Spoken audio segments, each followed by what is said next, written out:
A march has just concluded to Luthuli House in Johannesburg under the banner Ramaphosa Must Go. The march comes at a time where there are several calls for the president to step down amid the Phala-Phala saga. The marches are demanding, among others, the suspension of the president pending the finalisation of the investigation against him. My colleague Canny Maphanga has more, and she joins us live from the location. Canny, welcome and thank you so much for joining us. How was the turnout? How many people attended this march? Good afternoon to you, Diaba, and the viewers at home. A protest has just concluded, a protest that was anti-President Cyril Ramaphosa, calling for him to step down. If I can just ask my colleague to just give you a view of Luthuli House right now, maybe from his left side. As you can see, earlier this morning at about 9 a.m., Diabo, this protest was expected to begin. It was delayed by a couple of hours, and in the internal ANC official communication channels, we were told that this protest might have been fake news.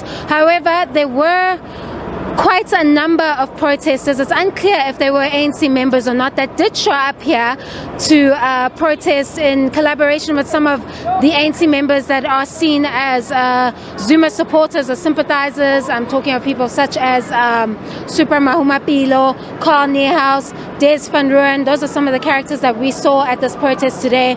Basically, to sum it in a nutshell, Diabo, the call is simple. Amid this Phala-Phala saga, where we understand that President Cyril Ramaphosa is still maintaining that we should allow the law to take its course, these protesters are demanding that the NSC enforces the step down of President Ramaphosa within 48 hours. So they have until Sunday, the 17th of July, to make this announcement. And if this does not take place, on Monday they have threatened to effect a citizen's arrest.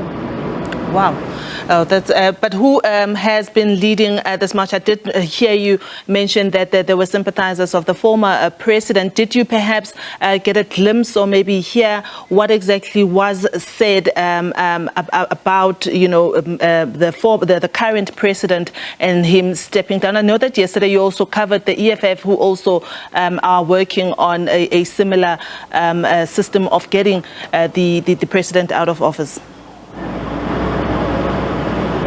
Well, Diabo, this protest is on the back of this Phala-Phala saga. These protesters feel that there should be more answers, and they feel that what's good for the goose must be good for the gander. So where there were unanswered allegations by former President Jacob Zuma, the country saw him step down, and they are questioning why President Cyril Ramaphosa is, in their view, being protected and not stepping down from his office amid these allegations that haven't been fully explained yet.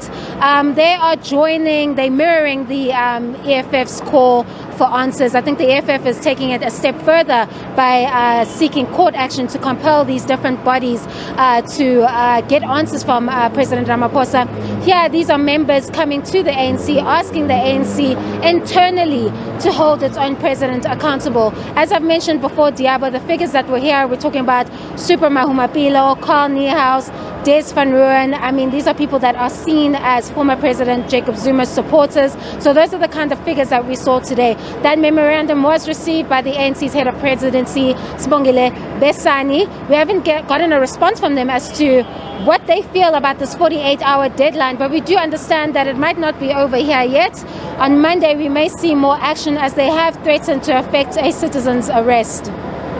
Canny Maphanga is our reporter out there in Luthuli House in downtown Johannesburg. She was covering the march to Luthuli House. Thank you so much, Canny.